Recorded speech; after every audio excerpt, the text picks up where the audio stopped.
Olá, você está no canal Amador. Vamos aqui falar de mais um livro que a gente leu agora no mês de abril, lá no Clube Lendo Literatura Brasileira, né? Foi A Palavra que Resta, do Stênio Gardel. E assim, gente, é um livro pequeno, né? Rapidinho de se ler, mas o conteúdo dele é um conteúdo bem, digamos, difícil de digerir, porque ele vai falar de homofobia, né? De homofobia, identidade, e como isso tudo está relacionado ao conceito de família, aceitação, acolhimento.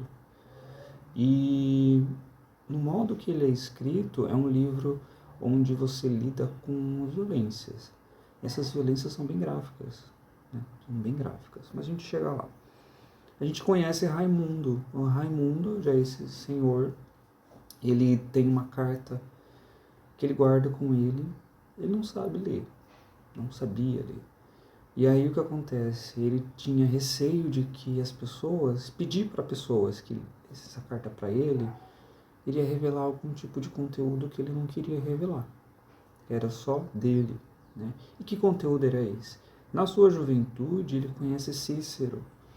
E os dois ali, né, já conhecem, já começam a desfrutar do desejo, do afeto, da vontade que há entre eles. O que impede? Eles são jovens, do interior de um Ceará bastante regrado ao conservadorismo, ao tradicionalismo de uma família, onde papéis estruturantes ali são bem delineados para homem e para mulher. Imagina para eles o que é enfrentar tudo isso sendo eles jovens, né? Onde o modelo de composição familiar e o modelo de comportamento é, sexual é bem restrito, não há nada fora dessa caixinha. Então, o que ele vai lidar com isso tudo, a partir desse afeto que ele tem com Cícero, são coisas ali, desde a da violência na linguagem, né, até a própria violência física mesmo. Em determinado momento, ele recebe essa carta do Cícero, só que ele não sabe ler, né? Não sabe ler, não sabe escrever. E aí ele decide guardar essa carta, para ponto de, quando ele for aprender a ler e a escrever, ele sim lê a própria carta do Cícero. Isso é uma mensagem muito bonitinha, né? O livro todo se gira em torno disso, mas assim, qual a graça desse livro? É justamente se deparar com essas questões que vira e mexe, voltam a nos atormentar, vira e mexe vem à tona, né? A gente sabe como é o Brasil de 2022. A gente sabe como, por exemplo, as redes sociais elas operam nessas questões de bullying, preconceito, racismo, homofobia.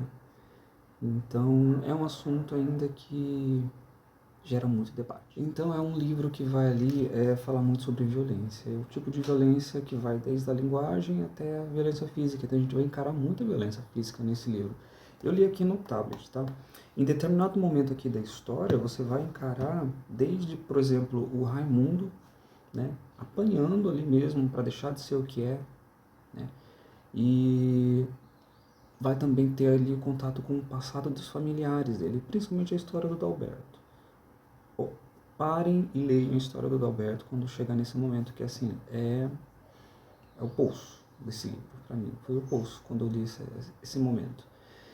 E tem as violências também, são sociais, né? De não permitir chegar em tal espaço. Lembra, tem uma história da farmácia, né? Ah, você não está permitido entrar aqui.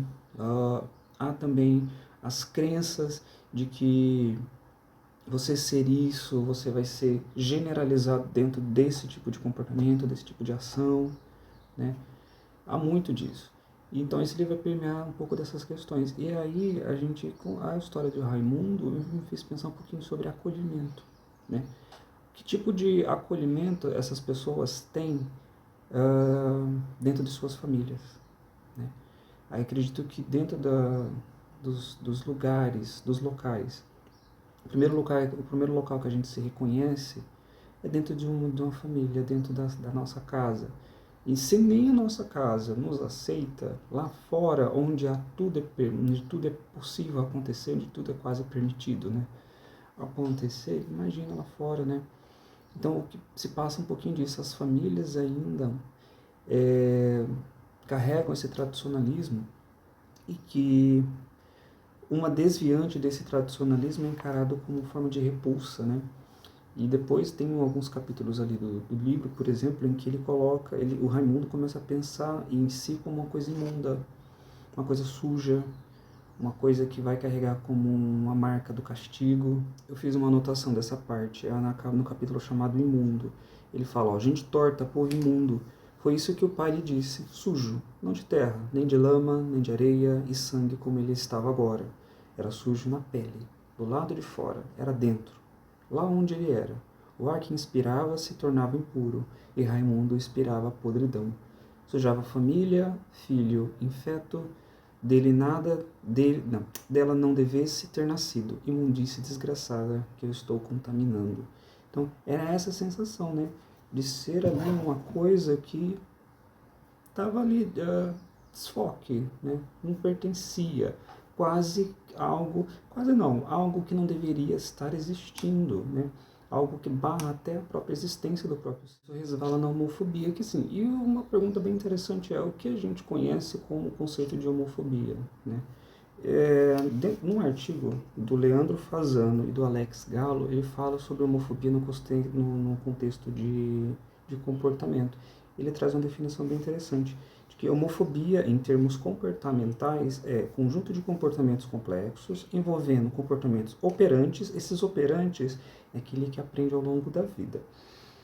E respostas emocionais relativas a várias modalidades de agressão física, psicológica, sexual contra indivíduos homossexuais ou aqueles que se identifiquem com a cultura homossexual. E aí, esse tipo de comportamento, eles comentam, vem através do quê? Da punição, né? A punição que eles encontram é o meio mais rápido de cessar com isso. E que tipo de punição que é essa? A gente encontra aqui no livro, que é o quê? A primeira, a violência física, né? É bater, matar, tentar arrancar, assim, a grosso modo, arrancar aquilo da pessoa. Porque essa punição tem uma resposta, e a resposta é o quê? O ato, né? É cessado na hora. Ou seja, eu não vou fazer aquilo lá porque eu vou ter punição depois. Então eles comentam um pouquinho sobre isso. E que, às vezes, tem gente que fala que a homofobia pode ser algo internalizado dentro da pessoa. A gente não pode generalizar. Há esse tipo de pensamento, né, de que a pessoa não se lida muito bem consigo mesmo e acaba, né, colocando no outro ali, né, a culpa é sempre do outro, né, o inferno são sempre os outros, e acaba internalizando tanto isso daí que gera raiva, revolta e acaba liberando dessa maneira lá para fora. Então, debater um pouquinho sobre homofobia parte um pouco sobre isso, né? Sobre como essa homofobia também está internalizada dentro das famílias, dentro desses comportamentos em que uma família não colabora para esse tipo de pensamento, ao invés de acolher aquela pessoa que nasceu do seu próprio seio, praticamente. Então, isso aqui é um pedaço que a gente pode tirar desse livro, né? É um livro que, durante o processo de leitura, eu não gosto muito desse tipo de escrita do que ele coloca aqui. Mas para mim não foi impedimento para ler, tá? Tem gente que às vezes pode se incomodar um pouquinho. Aquela escrita mais literária, sabe? Quase como oficina criativa. Mas é um livro muito bom, né? Carrega um pouquinho desse tipo de temática. A gente vê muito nisso em algumas séries, por exemplo, aquela Heartstoppers, que está fazendo muito sucesso, né? Esse descobrimento das coisas. Mas nem todo mundo pode ter essa fase de descobrimento de uma maneira mais, digamos assim, mais tranquila. Às vezes é cheio de atrito, é áspero, é dolorido, né? É doído demais. E às vezes nem tem, às vezes esse tipo de descobrimento é cessado, né? Pode ser cessado. E esse fechar, né? Essa finalização, às vezes pode ser até com apagamento dessa história. Enfim, fica a dica aqui de um livro que é muito bom, vale muito a pena ser lido.